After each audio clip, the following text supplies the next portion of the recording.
हुसैन ने कहा कि करबला में जंग कैसे? करबला में तो हुसैन बताने आया था कि विलायत का तहफ्फुज कैसे होता, तहफ्फुज विलायत अमीरुल मोमिनीन कैसे। आओ जरा अछूते से तरीके से हुसैन की दहलीज पर सजदा करें। करबला में हुआ क्या? करबला कोई जंग थी? करबला कोई सानिया था। मौलवी ने आज बच्चों को यहीं पर रोक दिया और जहन पे गिरहा लगा दी। नमाज बचाने के लिए गए थे। नमाज तो उसी दिन बच गई थी जब नबी सजदे में था और हुसैन आ गए थे।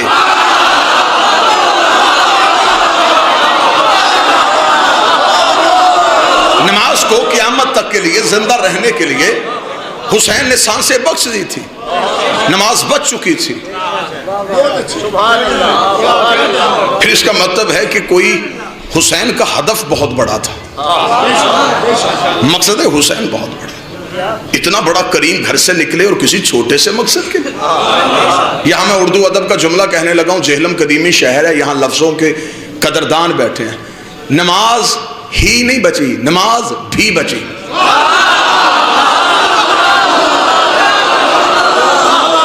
सिर्फ नमाज नहीं, हाँ नमाज बची है, लेकिन सिर्फ नमाज नहीं, भी बच गई। ये किसी के साथ लिपटी हुई थी, ये बच गई। क्यों आए थे हुसैन? हुसैन हुज्जत का एहतराम बताने आए थे। मदीने से शुरू करूंगा तो पूरा अशरा चाहिए सफरे हुसैन की मार्फत पढ़ने के लिए। इमाम हुसैन अलैहिस्सलाम शाह सैयद साहब किबला मक्का तशरीफ ले आए। मदीना से मक्का पहुंचे और मक्का में इमाम हुसैन अलैहिस्सलाम ने 4 महीने का क़याम किया। क्यों किया क़याम? आखिर मेरी कौम के नौजवान को भी इस फिक्र की जरूरत है कि हम दहलीज़े हुसैन से मार्फत की भीख मांगे। किताब से अगर नहीं पढ़ सकते तो मजबूरी है तो बेशक ना पढ़ें, एक सजदा करें, अता वो खुद कर देते हैं, राज वो खोल देते हैं।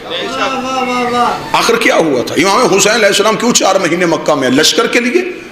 वो तो हुसैन रास्ते में लोगों को वापस भेज रहे थे, मिन्नतें हो रही थी हुसैन हमें ले जा। हुसैन का जिस खून का ग्रुप इस्लाम के ग्रुप से मिलता है वही जाएगा, क्योंकि हुसैन मर्जी का खून लेता है। मुझे नहीं पता था, मैं तो समझ रहा था मैं मातमियों में पढ़ रहा हूं। हुसैन हर खून नहीं लेता, हुसैन मर्जी का खून लेता है। हुसैन खून कशीद करता है। हुसैन को मर्जी का खून चाहिए था, हुसैन ने जो चाहिए थे वो रख लिए, जो नहीं चाहिए थे भेज दिए। हुसैन 4 महीने मक्का में क्यों बैठे रहे? खेमे लगा के बैठे रहे, कैंप लगा के बैठे रहे। पड़ाव किया था हुसैन इब्ने अली ने, रखो किताबें मिंबर पे, मैं साबित करने के लिए तैयार हूँ। 4 महीने हुसैन मक्का मौजूदगी में अपनी नानी खदीजतुल कुबरा के महल में रहे। बंद दरवाजे को हुसैन ने वारस बन के खोला।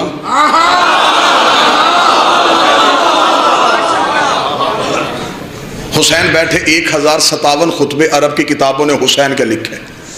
हुसैन इंतजार कर रहे थे कि हज आए, मैं बताऊं कि हुसैन क्या है। जिसने इस अंदाज से हुसैन सुना उसका हक बनता है थोड़ा मेरे साथ इस मेहनत में बोले। हुसैन ने कहा कि हज आए ताकि मैं जमाने को बताऊं कि हुसैन किसे कहते हैं। लोग ये समझते थे, उस दौर में लोगों के यहाँ ये तस्वुर चला गया था कि इमाम हो ना हो इबादत है, बस अहले बैत ने बता दिया अल्लाह है, नमाज का तरीका ये है, वजू ऐसे करते, अब हमें क्या ज़रूरत है? हमारे पास अब दीन आ गया, मुकम्मल हो गया, अब हमें ज़रूरत ही नहीं। हुसैन हुज्जत की हैसियत बताने लगे, अहमियत इमाम बताने लगे। हुसैन इब्ने अली ने इंतज़ार किया कि लोग हज पढ़ने के लिए आए। लोग हज पढ़ने के लिए इकट्ठे हो गए। आज अक्सर हमारे शिया मेंबर से कहा जाता है कि इमाम हुसैन ने चंद एहरामों के नीचे छुपी हुई तलवारें देखी, यही पढ़ा जाता है ना जी। सरकार मुझे माफ़ कीजिएगा, मैं अपना अकीदा मिंबर पे पढ़ने का आती हूँ। हुसैन ने एहराम के नीचे छुपी हुई तलवारें देखी और हुसैन इब्ने अली ने कहा कि चलें हज छोड़ देते हैं। ये तलवारें लेके आ गए, छुपी तलवारें देके हुसैन हज छोड़ गए। करबला में तो नंगी तलवारें थी।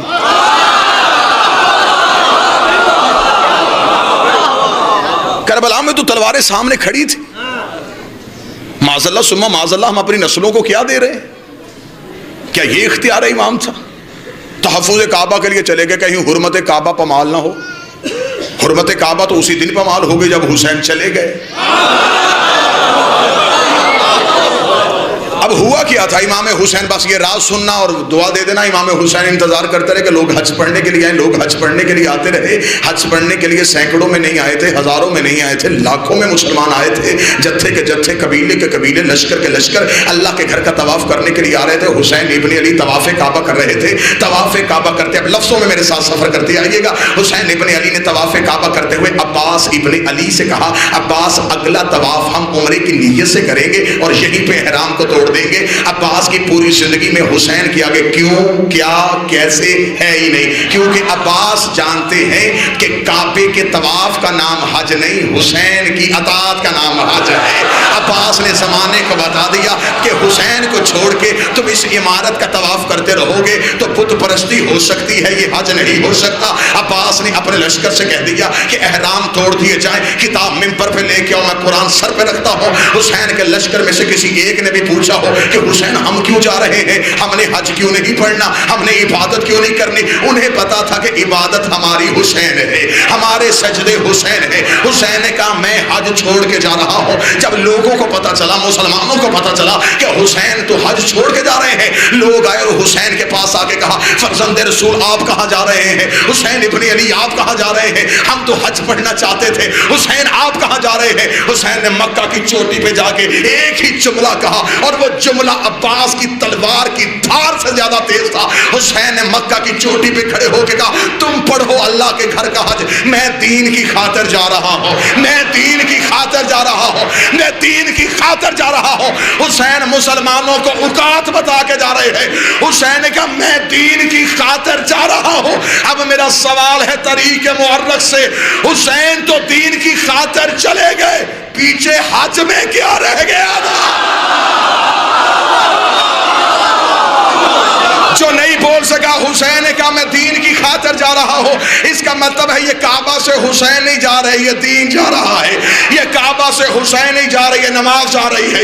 ये काबा से हुसैन नहीं जा रहे, शरीयत जा रही है।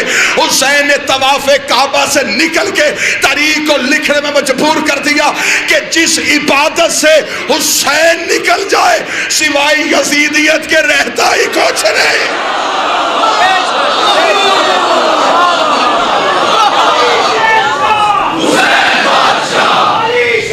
थोड़ी आवाज तेज कीजिए।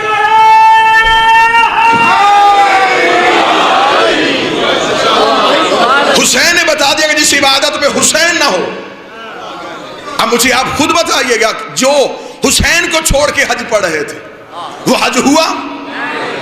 काबा भी था, नीयत भी थी, ihram भी था, वजू भी थे, तवाफ भी था, हज क्यों नहीं था? हुसैन नहीं था। हुसैन ने कहा मैं जा रहा हूं दीन की खातिर। फिर मेरा अकीदा अब मिंबर पे खुले लफ्जों के साथ मैं बयान करने लगा हूं।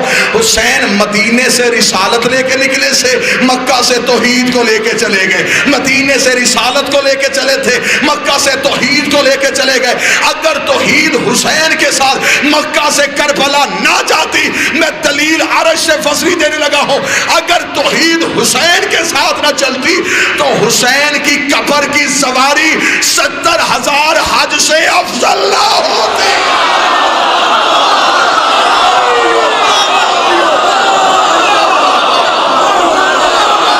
इसका मतलब हुसैन नहीं गए।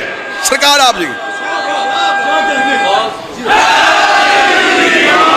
जो बंदा अभी भी शक की वादी में है मैं उसे अगली दलील देने लगा हूं। अगर अगली दलील चाहिए जाओ अल्लाह के घर का तवाफ करो, मुझे खाना काबा के किसी दीवार पे किसी जगह पे एक तहरीर दिखाओ, मैं गर्दन कटवाने के लिए तैयार हूं।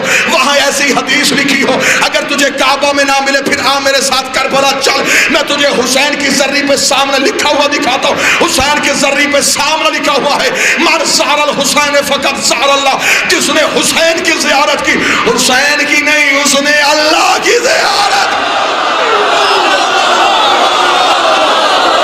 जो हुसैन की ज़ियारत करे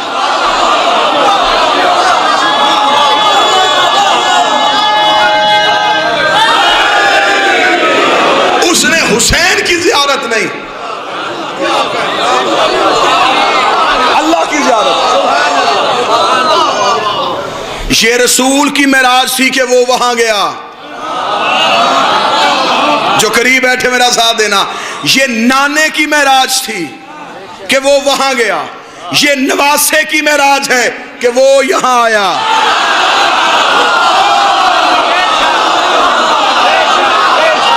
रसूल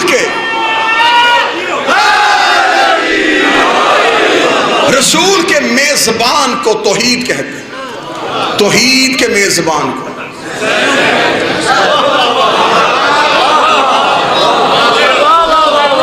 तौहीद मक्के में होती तो मक्का मुअल्ला होता। अल्लाह जाने आपकी आज सुन के बोलने की आदि है। मक्का मुकर्रमा है, मुअल्ला नहीं। मदीना मुनव्वरा है, एक अर्श मुअल्ला है, एक करबला मुअल्ला है। मुअल्ला कहते उसे हैं जहां अल्लाह हो।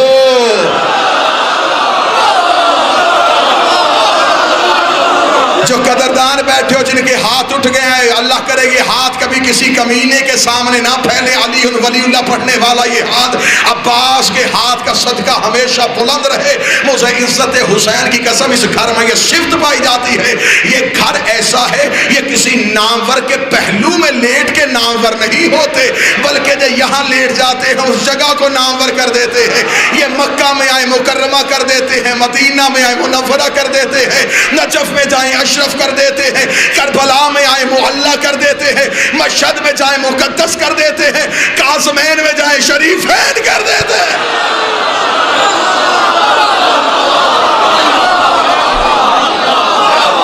ये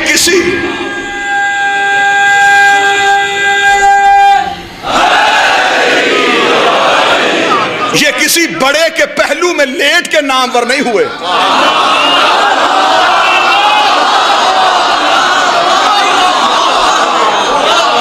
बल्कि मैं अगला जुमला शिराई साहब आपसे इजाजत लेके कहता हूँ, इनके करीब कोई नामवर आ जाए तो वो भी गुमनाम हो जाता है। मैं दलील देने लगा हूँ। नजफ में अली के एक तरफ आदम सो रहा है, दूसरी तरफ नूह सो रहा है। जब भी कोई बंदा नजफ जाता, कोई नहीं कहता कि मैं आदम की ज़ियारत को जा रहा हूँ, मैं नूह की ज़ियारत को, सारे यही कहते हैं मैं अली की ज़ियारत को जा रहा हूँ।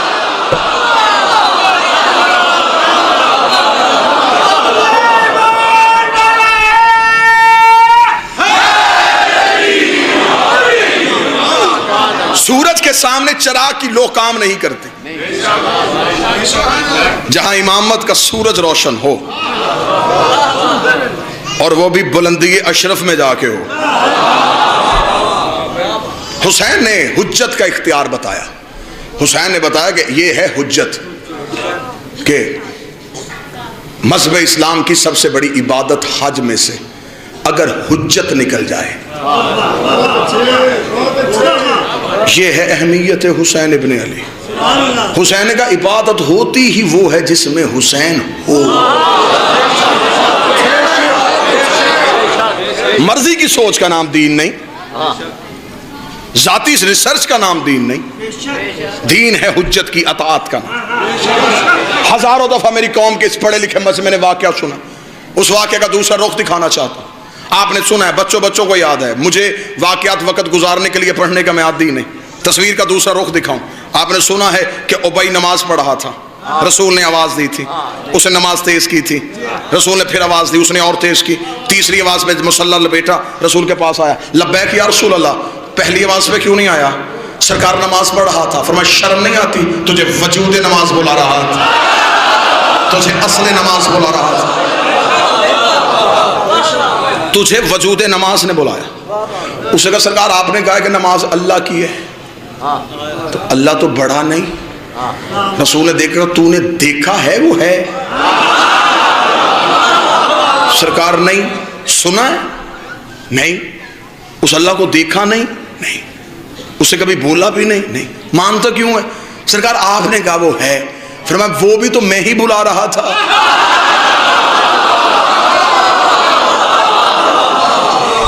अब मैं जुमला देने लगा हूं, मेरी है का नाम दीन है, नहीं का नाम दीन नहीं। मैंने बुलाया बस। ये तो वाकया आपने सुना। तस्वीर का दूसरा रुख देखना। वो भाई रसूल की महफिल से उठा और सहाबा की महफिल में चला गया। सहाबा ने कहा भाई आज चेहरे पे ये उदासी क्यों? उबई ने कहा आज बूढ़ा हो गया था, आज पता चला है, शरीयत के मसले से बेखबर रहा, आज मुझे नबी ने पास बुला के समझाया है कि जब नबी आवाज़ दे तो नमाज तोड़ो और नबी की आवाज़ में लब्बैक कहो। ये मुझे आज पता चला है, अल्लाह की नमाज तोड़ दी जाती है नबी के बुलाने पे, अल्लाह की तस्बीह रोक दी जाती है नबी के बुलाने पे। इतना कहना था, उबई ने कहा कि आज मुझे मसले का पता चला। साथ बैठा था एक 450 साल का जवान सलमान।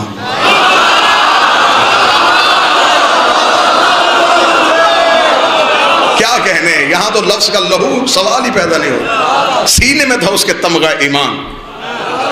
उठ के खड़ा होकर लगा, क्या कहा तूने ओ भाई, तुझे आज पता चला कि नबी बुलाए तो नमाज तोड़ दी जाती है, तुझे अब भी नहीं पता चला?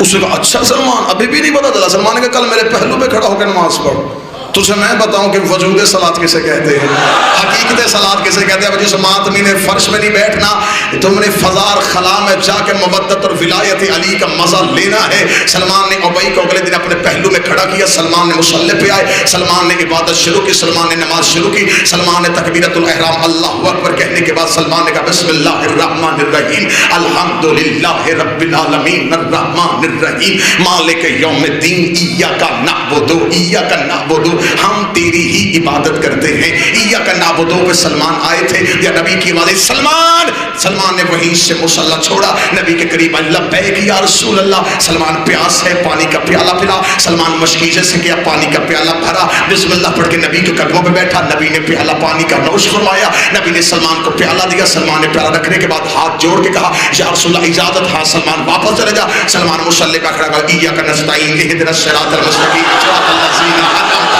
अलैहिम। सलमान ने नमाज को शुरू किया, इधर सलमान ने नमाज को खत्म किया, उबई ने जल्दी से नमाज खत्म की, नबी के कदमों पे जाकर लगा बूढ़ा हो गया है, बतूल की दहलीज में सजदे करते हुए, जिसे अभी तक इतनी मार्फत भी नहीं हुई। जब इसने नमाज तोड़ी थी, इसने नमाज को सिरे से क्यों नहीं पढ़ा, इसने नमाज को शुरू से क्यों नहीं पढ़ा, इसने वहीं से आके नमाज कैसे शुरू कर दी?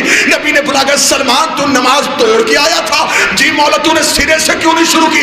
नबी के कदमों बैठ के था, मौला तुझे तेरी इज्जत का वास्ता पहले बता मैंने तोड़ी कब थी, मेरी टूटी कब थी?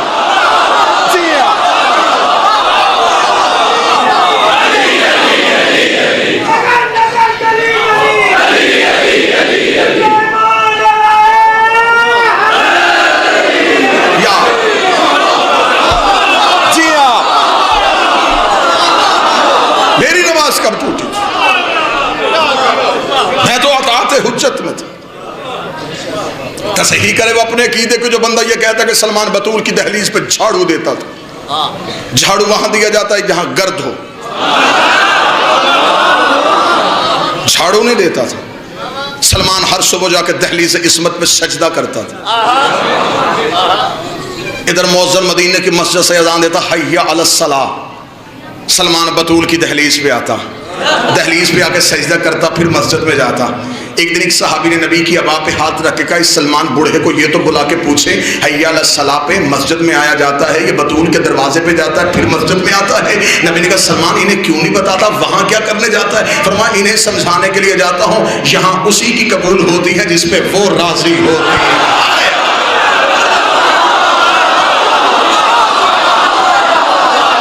जी आप सब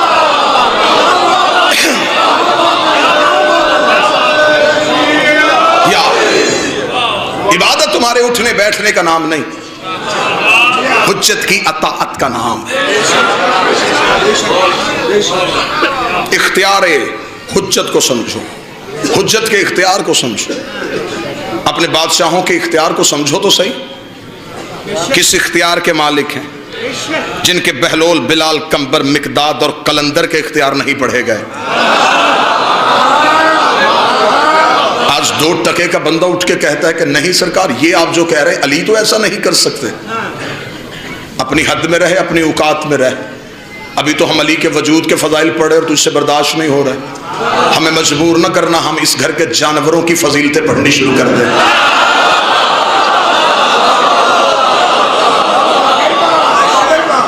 आज 2 टके का बंदा उठ के कहता है 14 गैब जानते थे, नबी के घर में एक ऊँटनी थी जिसका नाम कसवा था, वो भी गैब जानती थी।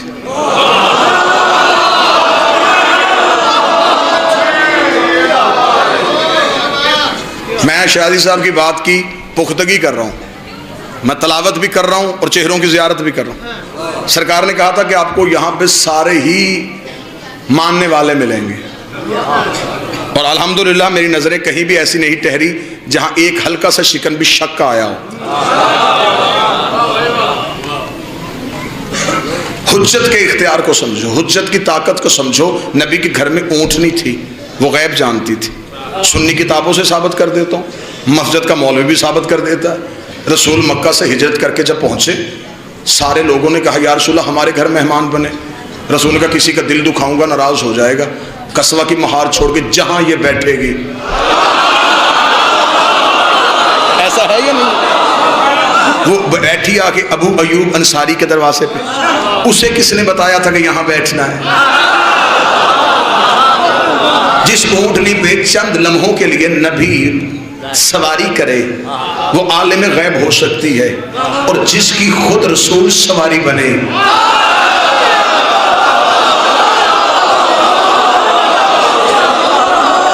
फिर मुझे नहीं समझ आता कि नीचे वाली आलिमुल गैब है, ऊपर वाला फिर आलिमुल गैब तो नहीं होगा। कोई तो बंदा होगा जो साथ मेरे चलेगा। अगर नीचे आलिमुल गैब है फिर ऊपर तो आलिमुल गैब नहीं होगा, फिर ऊपर तो कोई ओहदा और है, तो सब और है। इसलिए कि जब नबी नमाज पढ़ा रहे थे, जो पीछे पढ़ रहे थे वो आबिद थे, जो पढ़ा रहा था वो अब्द था। सुब्हानल्लाज़ी अस्रा बिअब्दिही, खुदा ने खुद इसे अब्द कह के बुलाया। जो पीछे थे वो अब्द नहीं थे, वो आबिद थे। जो आगे था वो अब्द था, जो ऊपर था वो मबूद था। अर्श पे मबूद, मुसल्ले पे अब्द, पीछे आबद। ऊपर मबूद की इबादत हो रही थी, अब्द नमाज पढ़ा रहा था, आबद पढ़ रहे थे। हुजरे का पर्दा उठा, ज़हरी कमसनी में एक शहजादा निकला, आबदों की गर्दनों पे अपने पांव रखता हुआ अब्द की पुश्त पे आके बैठ गया। अब्द की पुश्त पे बैठ के उसने मबूद से कहा, अब नीचे अब्द है, तू मबूद है, अब बता मैं कौन हूँ। पीछे आबद रह गए, आगे अब्द हो गया, तू मबूद हो गया। आवाज़े कुतई हुसैन नीचे ना उतरना, मैं तुझे तेरा ओहदा बताने लगा हूँ। पीछे आबद है, ये अब्द है, मैं मबूद हूँ, तू अबा अब्दिल्ला।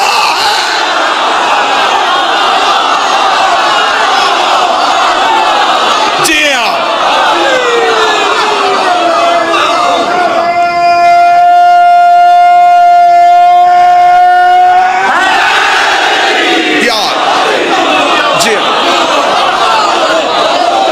हुसैन तू अब्दुल्ला। ना चैलेंज करना कि हम तुम्हें घर के जानवरों की फजीलतें सुनाएं और फिर तुझे वश आए। जानवर तो फिर भी सांस लेते हैं, जिंदगी है इनके पास। जानवर थे, सांस लेते थे, जिंदगी थी। अली के हाथ में एक लोहे का टुकड़ा था। शिराजी बादशाह जमानत तलवार कहता था, अली जुल्फकार कहते थे। किताबों का अंबार मिंबर पे लगाऊंगा, बहुत सी जंगें ऐसी हैं जहां पे जाके अली कब्जा तलवार पे हाथ नहीं रखते थे। अली जुल्फकार को हवा में छोड़ देते थे। जुल्फकार हवा में लहराती हुई आती थी, 3 गर्दनें काटती थी, चौथी छोड़ देती थी, 6 काटती थी, 7वीं छोड़ देती थी, 10 काटती थी, 11वीं छोड़ देती थी। मालिक अस्तर ने कदमों में बैठ के कहा, ये अली ये तेरी तलवार गर्दनें छोड़ के क्यों चलती है? फरमाया गर्दनें छोड़ के नहीं चलती, शजरे देख के चलती, नस्लें देख के चलती। हाय हाय, क्या जन्नत का माहौल, क्या जन्नत का माहौल।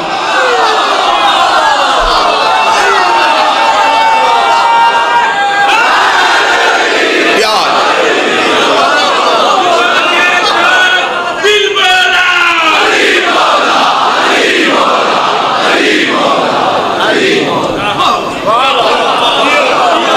तो ये तो बेजान के फजाइल सुनाएं तो लोग परेशान हो जाएं। ये सांस तो नहीं लेती थी ना, लेकिन बहुत सौ के सांस ले लेती थी। खुद सांस नहीं लेती थी, इसे देख के बहुत से सांस खुश्क हो जाते थे, उखड़ जाती थी सांसें। इसको न्याम के बिस्तर से उठते हुए देख के। ये न्याम के बिस्तर पे सर रख के सोती थी तो सारे ही सोते थे। वल्लभा हुसैन दो बादशाह के अलम है, पूरी मजलिस से आई है सिर्फ अली की जुल्फकार सुनाने के लिए। एक जंग पे दुश्मन अली के कब्जे पे था, अली ने उसके सीने पे पाँव रखा। उसने कहा, या अली आप तो करीम हैं, आपसे जो मांगे वो देते हैं, कुछ मैं भी मांगना चाहता हूँ। कहा बोल क्या चाहता है? कहने लगा अपनी जुल्फकार दे दें, अपनी तलवार दे दें। अब अली की दहलीज से कोई खाली जाए, ऐसा हो ही नहीं सकता। अली ने जुल्फकार को रेत पे फेंका, उठा,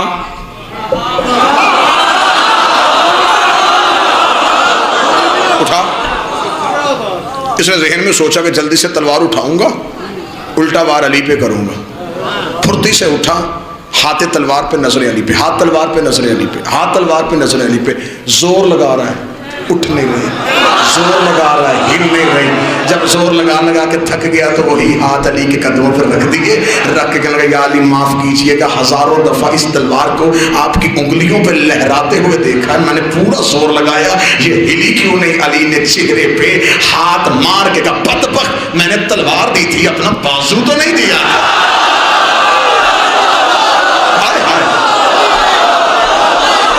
मैंने तलवार दी थी।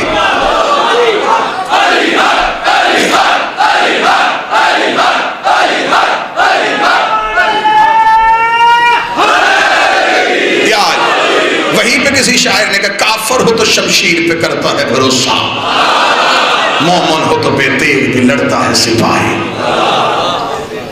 हुज्जत का इख्तियार ये था। बस खत्म करूं और यहीं पे दो जुमले सुन लेना। ये था इख्तियार हुज्जत। इमाम हुसैन मक्का से निकल के करबला पहुंच गए और हुसैन करबला में जाके इख्तियार हुज्जत बता रहा था। अगला इख्तियार किसे दे दिया? अपने वक्त के अली को। यहीं पे जुमला सुनिएगा, बहुत कम होते हैं इस बादशाह के फजाइल मिंबर से पढ़े जाते हैं। मैं शहजादे का फजाइल पढ़ने लगा हूं, आओ मेरे साथ मिलकर दहलीज इस्मत पे सजदा करें। मलऊन यजीद शाम में रहता था और इसने मदीने में बैठे हुए हुसैन से बैत का मुतालबा कर लिया। आज जमाना ये समझता है कि सज्जाद खून रोते थे, सज्जाद लहू रोते थे। शायद सज्जाद हर वक्त सिर्फ रोते ही थे। इख्तियार हुज्जत बताने लगा हूं। ये थी सज्जाद की बहादुरी, ये थी सज्जाद की ताकत। इस जुमले पे नौजवान से क्या बच्चे से दिल से दाद निकलेगी, क्योंकि ये मेहनत का जुमला नहीं, अता का जुमला है। जुमला खुद बोलेगा कि मैं शहजादी की अता हूं, मुझे 14 की तहारत की कसम। जिस यजीद ने मदीने में बैठे हुए हुसैन से बैत का मुतालबा कर लिया था, पूरा 1 साल सज्जाद उसके कैद खाने में बैठा रहा, उसने सज्जाद से बैत क्यों नहीं मांगी?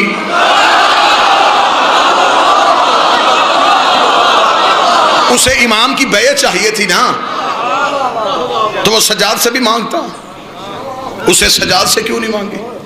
मुझे माफ कीजिएगा, कड़ी सज्जाद के हाथ में नहीं, उम्मत के हाथ में थी। कैदी इमामत नहीं थी, उम्मत थी। जितनी देर मेरा बादशाह कैद खाने में बैठा रहा, यजीद 1 रात भी नहीं सो सका, बेचैन कर दिया सज्जाद ने उसे। इसलिए तो शायर ने कहा था, बिस्तर जो मखमली था उसे खार कर दिया, बिस्तर जो मखमली था उसे खार कर दिया, सोना फरौन शाम का दुश्वार कर दिया, नींद उसकी बांध की जंजीरे पा के साथ सज्जाद ने यजीद को बीमार कर दिया।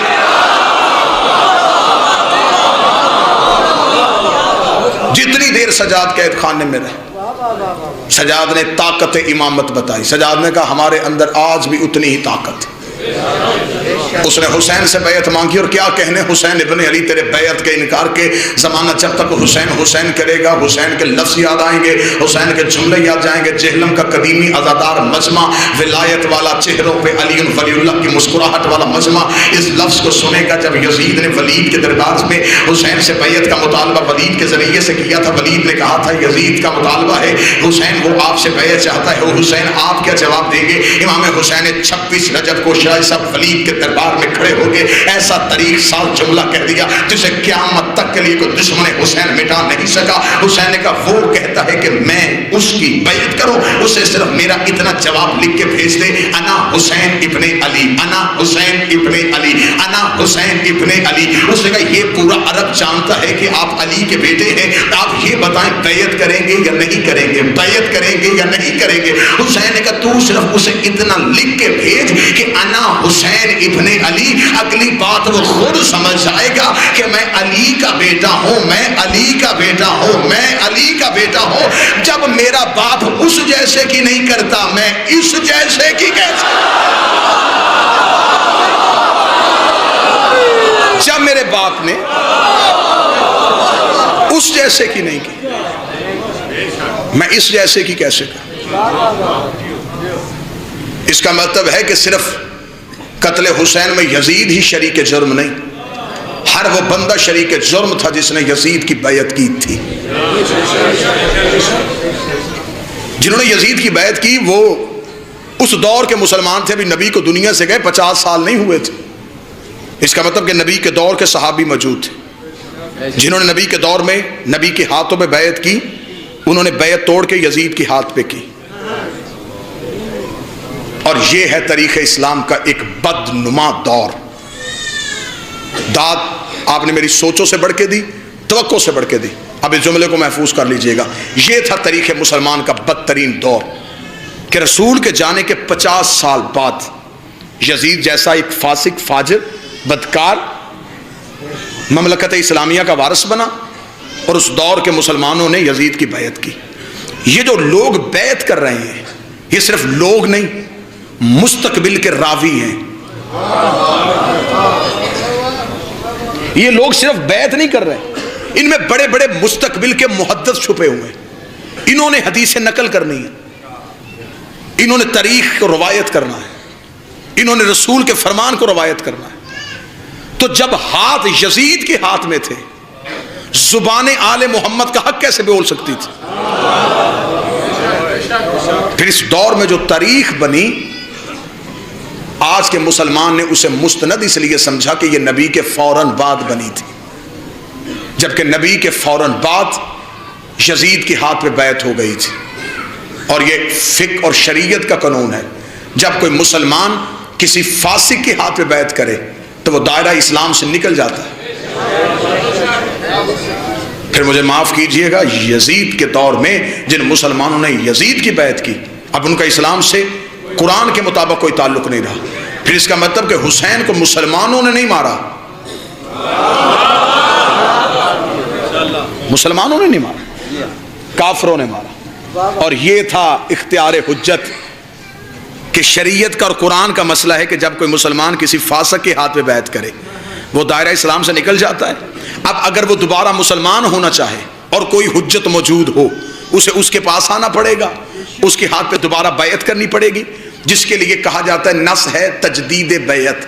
बैत का पलट के वापस आना, बैत का दोबारा कायम होना, वो दोबारा मासूम के हाथ पे बैत करेगा। ये थी हुसैन की जंग कि लोगों ने यजीद के हाथ पे बैत की। इसका मतलब नबी वाली बैत टूट गई, अली वाली बैत टूट गई, हसन वाली बैत टूट गई, लोग दोबारा जमाने जहलियत में चले गए। हुसैन अपने 72 लेके करबला सो गया, अगली हुज्जत 1 साल के लिए कैद खाने में बैठी रही। अब मुझे तरीका मौरख बताए कि वो पूरा 1 साल उम्मत काफिर रही है या मुसलमान रही? उस 1 साल में उम्मत कहां थी? हालत कुफ्र में थी या हालत इस्लाम में थी? इसका मतलब है कि जो इमाम कैद खाने में था, इमाम कैद नहीं था, उम्मत कैद थी। नकली बैत के दावेदारों के चेहरे से हुसैन और हुसैन के बेटों ने नकाब उतार दिए। हुसैन ने सारे बदले इकट्ठे ले लिए। जरा जंग तो सुनो हुसैन इब्ने अली की, कभी यूं हमला भी सुनो हुसैन इब्ने अली का। हुसैन ने सारे हमले इकट्ठे ले लिए। यजीद के पास आज तरीका मौरख ये कहता है कि यजीद गलत था, हुसैन सही था। सारे कहते हैं, आप तायद फरमाएंगे, मैं नतीजा दे के छोड़, यजीद गलत था, हुसैन सही था। क्यों यजीद गलत था? नहीं जी, यजीद की खिलाफत गलत थी। आए मौलवी मेरी आंखों में आंखें डाले, वो अपनी किताबों लाए और मुझे अपनी किताब और कवानीन शरीयत के मुताबिक यजीद की खिलाफत को गलत साबित करके दिखाए। तुम्हारे पास जितने खिलाफत के असूल थे वो सारे यजीद के पास थे, मुसलमानों के यहाँ खिलाफत का पहला असूल है कि उम्मत इकट्ठी होकर किसी को खलीफा बनाए तो वो होता है। यजीद के पास ये था, पढ़े लिखे अहबाब तो शरीफ फरमाए, अजमाए उम्मत यजीद के पास था, अजमा हो गया था उम्मत का। दूसरा खिलाफत का कानून ये था कि पहला दूसरे को नामजद कर दे तो वो भी खलीफा होता है। यजीद के पास ये असूल भी था, उसे उसके बाप ने नामजद किया था। खिलाफत का तीसरा असूल था कमेटी बन के फैसला करे और किसी एक को चुन ले। यजीद के पास ये भी था। इसका मतलब है कि यजीद के पास तो खिलाफत के सारे कानून थे, फिर यजीद गलत कैसे, हुसैन सही कैसे? फिर तुम्हें मानना पड़ेगा हुसैन सिर्फ सही और यजीद सिर्फ गलत नहीं, तुम्हें मानना पड़ेगा हुसैन सही था, अजमाई उम्मत गलत था। हुसैन सही थे, इस्तखलाफ गलत था। हुसैन सही थे, शुरा गलत थी। तुम्हें मानना पड़ेगा गदीर सही था, सकीफा गलत। इमामत सही थी, खिलाफत गलत थी। अगर मान जाते फिर बेटी अली की शाम के बाजार में